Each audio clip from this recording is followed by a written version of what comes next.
So if you were paying attention through the service, you probably deduced that we really want to talk about joy today. A number of songs about joy, and so a couple of weeks ago we talked about peace. Last week we had snow, and this week we're going to talk about joy, which it seems appropriate. I mean, at Christmas time to talk about joy, there should be joy. You go back to the very first Christmas, and the angels appeared before the shepherds outside of Bethlehem, and the message was, come to bring you good news of great joy. I mean, Christmas, if there's any season of the year, this is a time where we should be filled with joy, which is exactly how you feel, I know, when you think about all the shopping you haven't finished.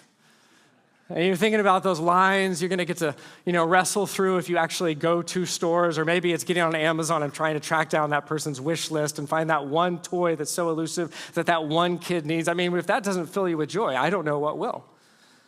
I mean, the Christmas season just seems to be so full of things to be joyful about.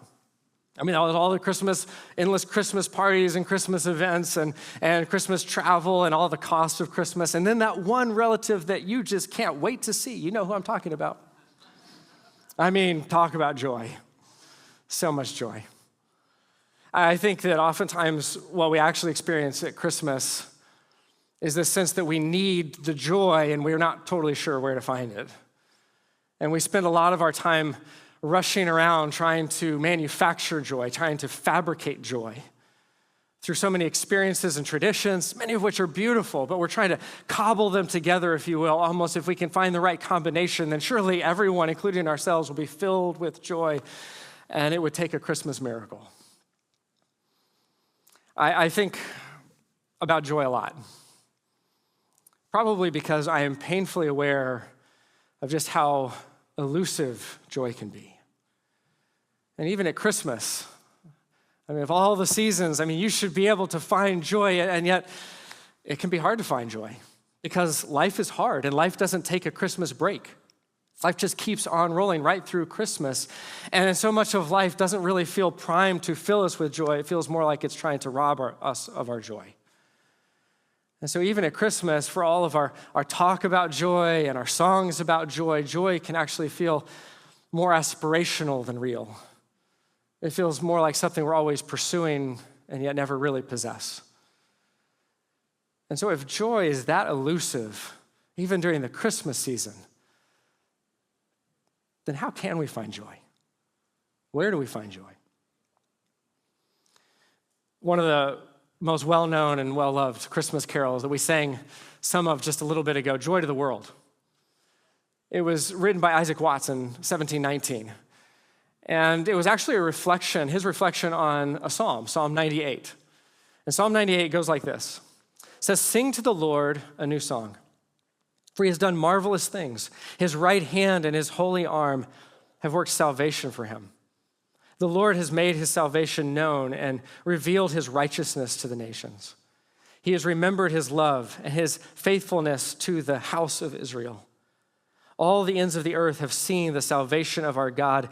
Shout for joy to the Lord, all the earth. Burst into jubilant song with music. Make music to the Lord with the harp and the sound of singing, with trumpets and the blast of the ram's horn. Shout for joy before the Lord the King. Let the sea resound with it and everything in it, the world and all who live in it. Let the rivers clap their hands. Let the mountains sing together for joy. Let them sing before the Lord. For he comes to judge the earth, and he will judge the world in righteousness and the peoples with equity."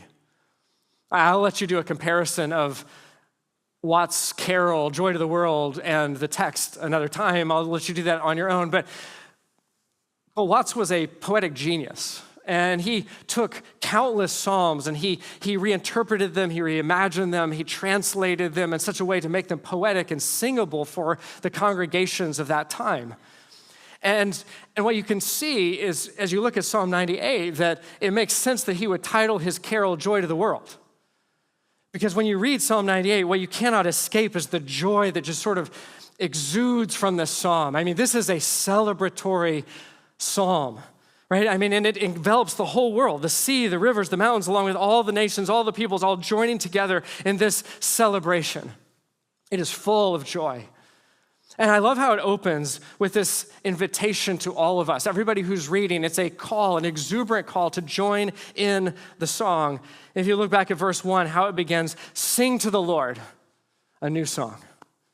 That's the invitation. Sing to the Lord a new song. By the way, I love how Steve brings this kind of enthusiasm every Sunday. You know, we drag in here, don't we? Man, I do. I'm on my 4th cup of coffee by that point, and I'm just kind of like working my way through my morning, trying to wake up. I see some of you, we're all trying to wake up. We're being good. We're here. And Steve, man, he is inviting us to sing with exuberance, and he is doing his best, and we're trying, you know? And but I love that. I love that he meets us here just like the psalmist and is calling us to join in worship of the God who is and the God who is worthy of our praise. And sometimes when you are aware of just how great and awesome God is, man, an old song won't do. You got to sing a new one. See, that's what the psalmist is experiencing. That's what he's expressing is that, man, everything he's sung up to this point, all the songs he's written, all the songs that he's been part of, he's like, they're all great, but sometimes you just need a new song to sing because you're just overwhelmed by the God who is. Most of you don't know this, but a few life iterations ago for me, I was a musician. And in fact, when I started college, I was a music major. And while I was in college, I got together with some buddies and we started a band, which was about as cliche as you could possibly get, I realize. And I even tried writing a few songs. And thankfully, we even recorded a few songs, but thankfully it was all before Spotify or any of that existed, so you cannot find them. Just don't even bother to try. They do not exist, praise God. I don't want anyone to ever hear those. But I tried, you know, and what I learned is that songwriting is hard. Like, it's not an easy thing. And I knew some really good songwriters, way better than me, and they would tell you that it's not all just inspiration, right? I mean, it's hard work. You sit down and you work at your craft, but sometimes inspiration hits. Sometimes something just so captures your imagination that you sit down and you write the whole song from beginning to end in one sitting. It's just like this song that was just always there inside of you that it just has to be let out. Sometimes something so moves you and so inspires you that the old won't do. There's a new song that you have to sing. And see, the psalmist, this is his experience. There's this song that he cannot contain inside of him. Everything that he's sung before, everything that he's written before, it just won't do. It's not enough. It has to be a new song. It has to. Sing to the Lord a new song. Why? For he has done marvelous things. His right hand and his holy arm have worked salvation for him. See, what the psalmist cannot contain, what has so inspired him, what has so captured his imagination is the reality of what God has done. That he has done exactly what we needed him to do, that God has worked salvation. He has brought victory. And this is a victory that only he could accomplish. See, this is why the psalmist is so overjoyed. This is a victory, understand, in the face of certain defeat. This is 0.01 on the shot clock. This is the 11th hour. This is bottom of the ninth, 2 outs, 2 strikes, nobody on, and you're down by 20 runs, right? There's no way victory is coming out of this, but then God shows up and he saves the day. He changes everything. And he changes the course of the whole world. The whole world. The Lord has made his salvation known and revealed his righteousness to the nations. He has remembered his love and his faithfulness to the house of Israel. All the ends of the earth have seen the salvation of our God. Have you ever wondered if God's love was big enough for you?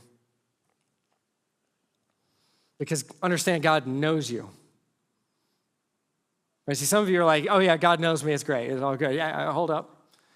Like, God knows you, really. He knows you in ways that nobody else knows you. He knows everything that you wish nobody else knew about you and hope no one else ever finds out. He knows you in ways that you wish you didn't know you. And yet he still loves you. And it's not a begrudging love. It's not like God had to talk himself into it. He's not like, oh man, I can't believe I got to love so-and-so. Like, Billy, I guess I'll love this guy, I have to. No. His love overflows for you. He cannot help himself. That's his love. And see, but this is what's so extraordinary about God's love. It is both more personal and more intimate than you can imagine, like uncomfortably so. More than you can imagine, and yet also it is more generous, more expansive, and more inclusive than you can fathom. See, on the one hand, God knows you and he loves you, but it would be kind of weird if he only loved you, wouldn't it? Like he just only loved you. He only really cared about you. That would be kind of sad and even a little pathetic if you think about it, because instead of you worshiping God, it would be more like God worshiping you. Right? Because we don't even call that love. We call that obsession. If he only loved you, he would be obsessed. You would be God's idol. Think about that. See, that would be bad for the world, just to be clear. That would be bad for everybody, including you. So thankfully, God doesn't just love you or just love me. But even if God loved maybe a group of people, but not everybody. He loves some people, just the good people, we'll say. And we get to define who's good. And so God just loves those people, but even that's not awe-inspiring, is it? I mean, that is just a love that is limited in scope that we are all too familiar with. This is how the world loves. This is how we love. It's conditional love. There's limits to the love. And see, no one is writing songs about a God who loves some of the people some of the time. It's interesting, though, in the ancient Near East, if you look around where Israel was, understand that this is exactly how people viewed their gods, the pagan gods of that area and that time. And so you would, in your family, you might even have your unique family God. You had your idol that you held for your family, and that God didn't serve anybody else, didn't love anybody else, didn't care about anybody else.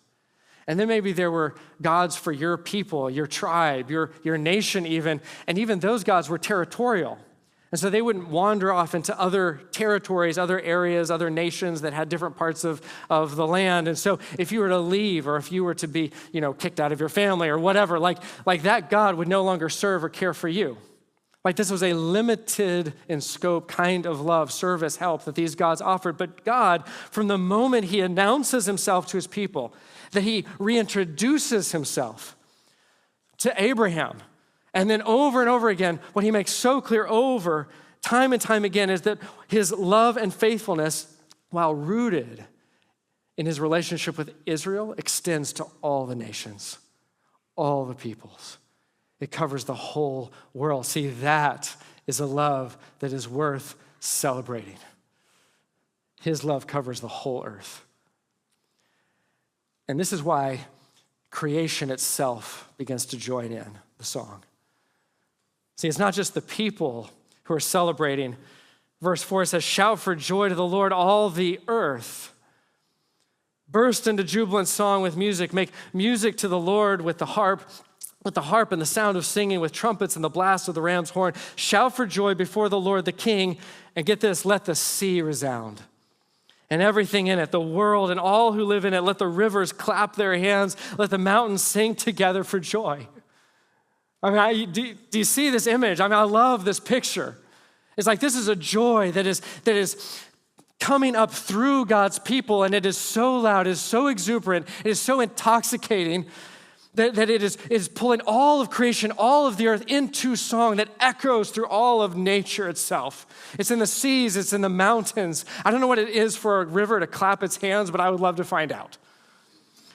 Now, I read this and it reminds me, some of you are old enough to know The Sound of Music, right? And so when I was growing up, my mom, we watched The Sound of Music together. She's a musician. She loves that musical. And I remember she actually had the soundtrack. And so when I was little, we would drive around Dallas in the minivan, and we had a cassette tape, and we would listen to the soundtrack over and over and over again. Doe, a deer, a female deer, a ray, a drop of golden sun. I know all the words. I'm telling you, I know all the songs. I've heard them so many times. I think this is where I learned to hate musicals. But you remember how that movie starts out?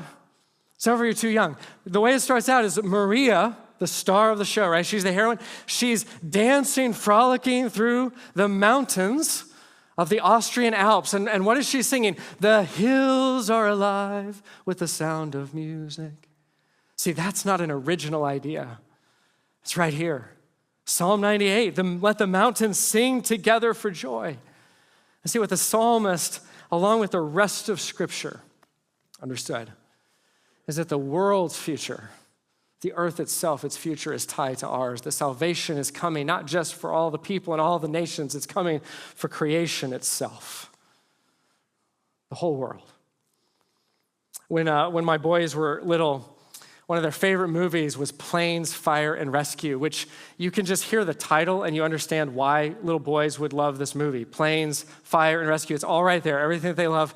And by the way, I just want to give myself a little bit of props here. I just referenced Sound of Music and Planes, Fire and Rescue. So some of you are too old, some of you are too young for either one of those movies. And so I just want to show you that I am multi-generational in my preaching, all right? I'm trying to reach all of you people, everybody. It's just the kind of guy I am, just trying to bring everybody in. So Planes, Fire, and Rescue. It's a great movie. I highly recommend it. And in this movie, you have, as you can imagine, planes and all these different rescue vehicles, and they are fighting fires in this national forest. But one of the characters is this mechanic, Maru. I've seen it many times. And whenever he repairs a vehicle, his mantra is, he doesn't just say it's good as new, he says it's better than new. It's not just good as new, it's better than new. And see, the reason that creation is celebrating, the reason that nature gets pulled into this joyous party, this celebration, these shouts, this singing for joy, is because its future isn't just to be made as good as new, it's to be made better. See, make no mistake, the world that we live in, the earth that we inhabit, listen, it is messed up. Like, let's just be real clear. It is messed up, but God hasn't given up on it. Like, Jesus came because he loved the world, that he gave his life for the world, to save the world, and Jesus isn't finished saving the world. Right? This is part of God's redemptive purposes. Salvation is coming for the whole earth, for the whole world. See, God's plan isn't to look at the world and say, oh, well, this is all just a lost cause. Like, just give up on the world and we're going to take everybody out of it, all the good people, we're going to fly them up to heaven to live happily ever after. God hasn't given up on the world. As messy as it is, as wrong as it can be, as evil as the world can be, and we see this all around us, yet in the midst of it, God still loves the world. He's still committed to the salvation of the world. And when you look, by the way, spoiler alert, get all the way to the back of Scripture in Revelation. What is it? A new heavens and a new earth where God brings heaven here. And it's all remade better than new. That's the vision. And God will dwell here and we will be his people and he will be our God.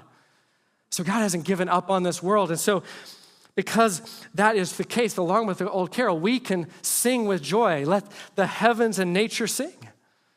Right? Let the sea resound and everything in it, the world, all who live in it. Let the rivers clap their hands. Let the mountains sing together with joy, and we get to join in the song. Because God isn't done. He hasn't given up. And we get to be part of the salvation that he is bringing to this world, even today. Right? All the contributions that we get to make in our world, in our lives every day. Every time we set out in our jobs, in our families, in our neighborhoods, in our work, in our government to work with integrity. Every time we set out to do right instead of wrong. Every time we treat other people with respect and dignity, we are part of, to use Paul's language, laying a foundation for the better than new world that is yet to come, that God will bring one day. And so let the sea resound and everything in it, the world and all who live in it. Let the rivers clap their hands. Let the mountains sing together for joy. And then keep going. Let them sing before the Lord, for he comes to judge the earth. He will judge the world in righteousness and the peoples with equity. See, let's be clear. We know the world isn't what it's supposed to be. Like, it's not done. God's not like, oh, good enough. Like, this is all in process. And right now, the world, again, let's be honest, we don't have to paint with rose-colored glasses, right? Like, there is so much suffering and tyranny and injustice and oppression within our world. It is rampant. Human society, humanity, right? This is messed up, and we know it. And so what we are looking for and what we want is for someone to come and to make all things right. And so here's the great news. This is what the psalmist is announcing, that this is exactly what God is going to do. He's going to come and what? Judge the world in righteousness and the peoples with equity. That God is going to show up and he's going to make everything right. And he's going to let everybody know just how they've contributed to everything that's wrong with the world. That sounds good, doesn't it? God's going to let everybody know that where they stand. He's going to be like, oh, look at all the ways that you were wrong. He's going to let everybody know, and that sounds wonderful, and then just remember that that includes us, that we're not exempt. So you can't leave that part out. See, what we want is for somebody to come and tell everybody how wrong they are, but God's going to come up and he's going to say, yeah, it's all of you. God doesn't play favorites. He's coming to judge the world in righteousness and equity, no exceptions. But see, here's how you know if God has really gotten a hold of your heart, if he's really gotten a hold of your life. It's when you want him to. It's when you want God to look at you and you want him to see you for who you really are, and you want him to make you better than new, even when it's painful. To correct you, to tell you no, to tell you this isn't how you should live, because you want him to change your heart. The way you know that God's really grabbed hold of you is when you want God to change you as much or more than you want him to change everybody else. So that your prayer becomes, God, come and fix the world, make it better, but start with me. See, one day God is going to come and he's going to make over the world once and for all, but that makeover, it starts with us. It has to. Because we are God's billboard to the world. We are the sign to the world that God hasn't given up on the world, that Jesus died for the world and it's not a lost cause, that God's justice is coming, but his love and his forgiveness is real and it's available. And that however bad the world is, whatever evils we see in the world, they are time-stamped. Right? They are going to come to the end because Jesus, just as he already came, he is coming again to make us and the world better than new. And that is the joyful noise, the joyful news we have to share with the world. Isaac Watts, when he wrote Joy to the World, he didn't write it to be a Christmas carol. It was just his reflection on Psalm 88 that he turned into a hymn. But the reason we associate it with Christmas is because in the language he couldn't help himself. He interpreted Psalm 98 in light of Christmas, in light of Jesus' first coming. That Jesus has already come. Joy to the world, the Lord has come. It's already happened and it will happen again. Just as he came one day, he will come.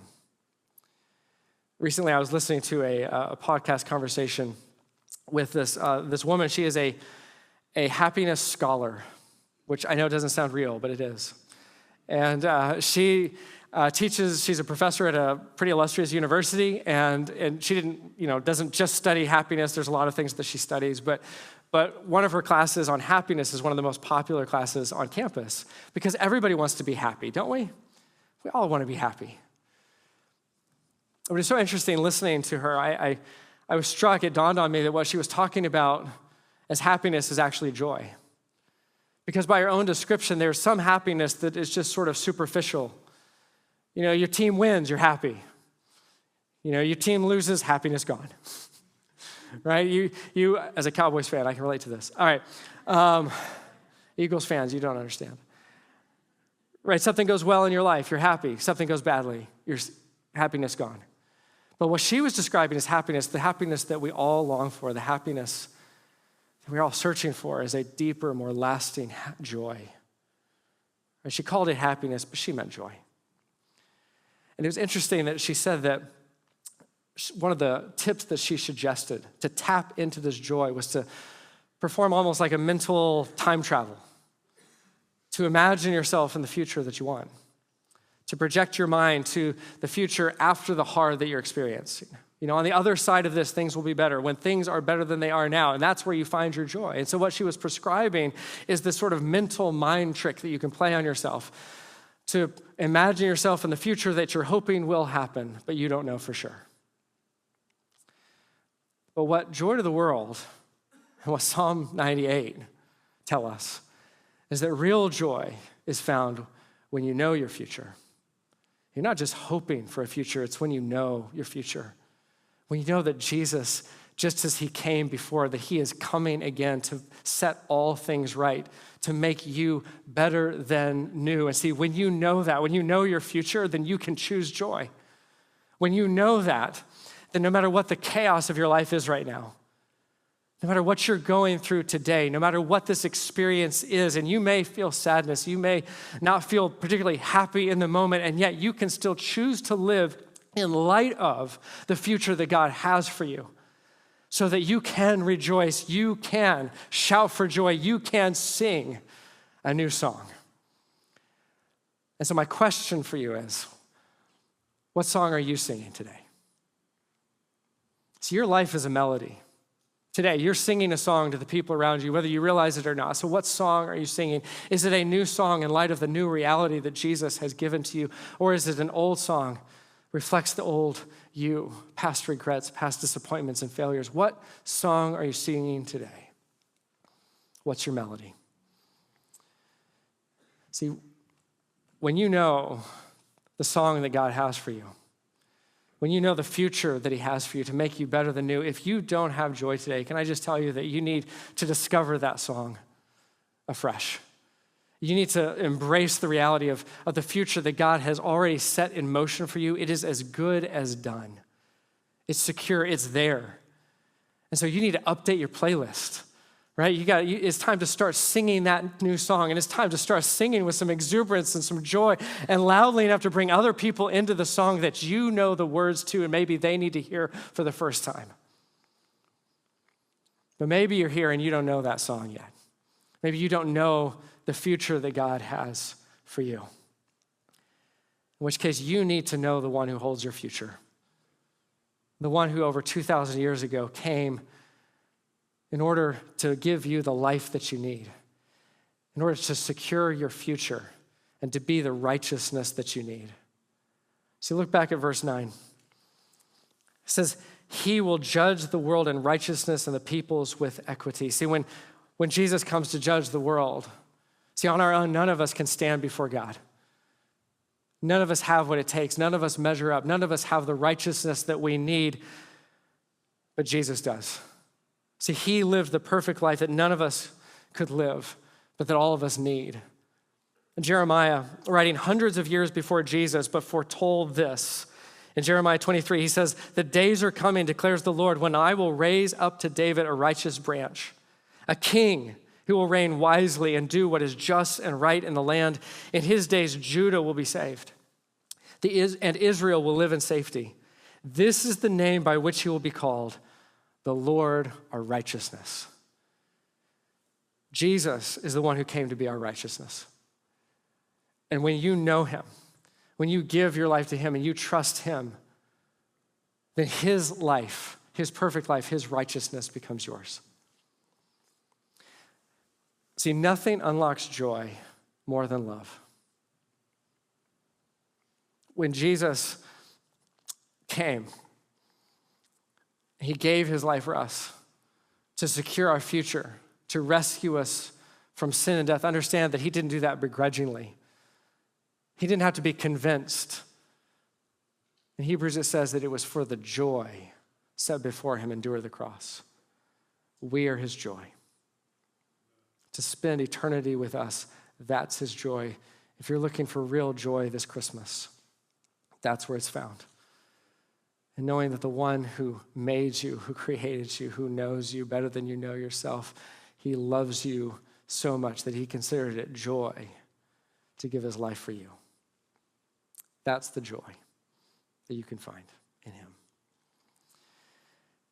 If you're here this morning and you want to have that kind of relationship with Jesus that unlocks that kind of joy, that kind of confidence in the future that he has for you, you can. Jesus already knows you. He already loves you. He's just waiting for you to receive the gift of life that only he can give.